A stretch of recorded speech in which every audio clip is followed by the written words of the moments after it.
Hi! Ngayon, punta tayong gym. By the way, ito nga pala ating second vlog for March. Here you can see me prepping, punta na sa gym. After nun, uwi ng bahay, luto, and then start na tayo mag-host sa Bigo. Kasi mag-host tayo doon. Tara, samahan niyo ako. Dito naman, bumaba muna tayo ng bisikleta kasi yung camera tumatama sa chinelas natin. Konting adjust para habang nagpipedal, hindi tayo matisod.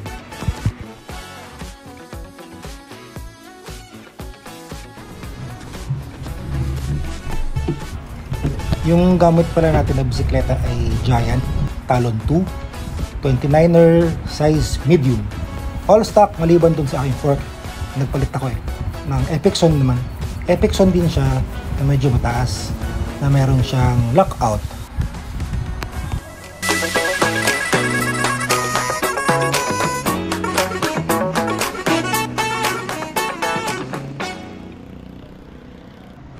Tsaka ba't ako nagpalit ng fork para syempre pagpatag madali pumedal, no?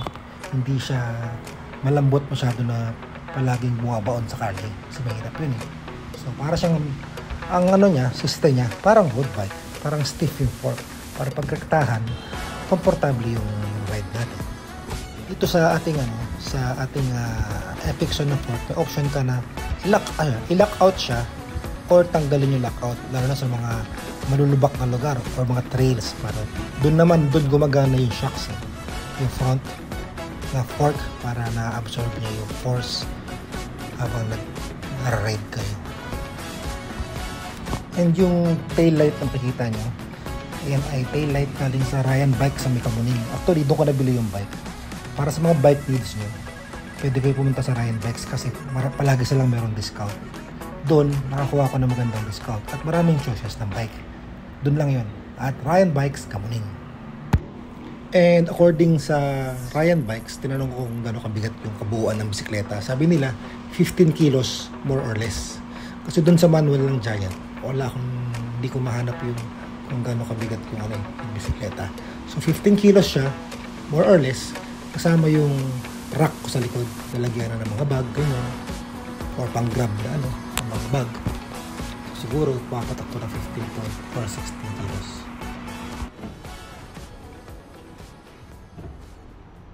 And here you can see me doing my warm up. So before ako mag-workout, today will be my deadlift day. Deadlift / pull day na rin. So bago ako mag-workout, I make sure na primed na yung katawan ko. Kumbaga in good working out stage na siya, or working out ready na yung aking katawan.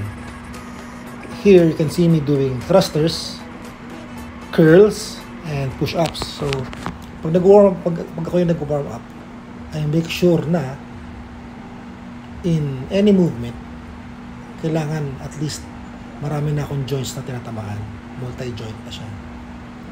And I make sure na hindi ko lang maabot basta yung heart rate. I make sure na para sa may workout pa rin to. Para siyang pre-workout actually. And here, I incorporate light stretches. Not too long kasi masyado naman marirelax yung muscles nyo. After ng circuit na yun, ng thrusters, ng bicep curls, ng push-ups, meron akong ginagawang light stretches, quick stretches just to limber up. And make sure my muscle fibers are really breathing properly after that warm up.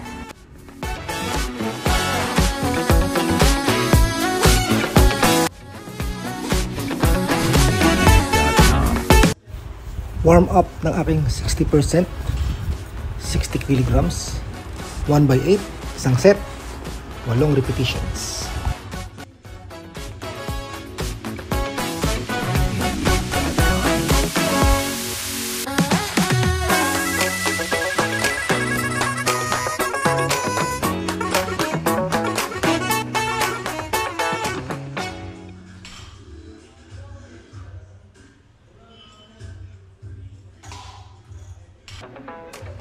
Now, we are now in our main workout phase. Ito na yung aking mismong 60%.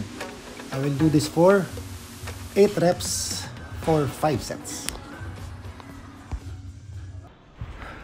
Tapos na yung ating workout. Tara na, uwi na tayo at magluto na ng beef nilaga. Now, uwi na tayo ng bahay. Tapos, cook na tayo ng food. Share ko sa inyo paano tayo kumain sa pang-araw-araw. Ito ang aking signature. May signature beef nilaga. Ito. Kung gusto niyo yung mga napapanood nyo, please do subscribe, like, and follow my YouTube page. Thank you. God bless you all.